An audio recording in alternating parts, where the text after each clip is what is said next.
Lizelle sê, ek was self moeg vir daai lewe. Presies, hoekom dink julle begin mense digitale bemarking?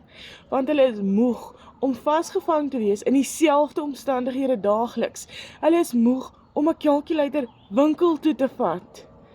'n Mens wil ook net 'n bietjie vryheid hê. As jy in die winkel instap en ek het brood, melk en ham nodig, wil ek al drie kan koop. Ek wil nie eers optel met die calculator nie. Net 'n gemakliker lewe vir hulle gesin, vir hulle kinders te kan gee wat hulle nodig het. As dinge breek, goed regmaak. Niemand was perfek toe hulle begin het nie. Hulle was eenvoudig moeg vir hulle omstandighede en hulle wou 'n uitkoms hê. My mentor is vir my 'n helse groot inspirasie. Sy was diep in die skuld gewees. Vandag het sy al oor R1 miljoen gemaak in die digitale wêreld. Hoekom? Want sy was moeg en sy wou 'n verandering hê. Sy het ja gesê vir haar eerste stap.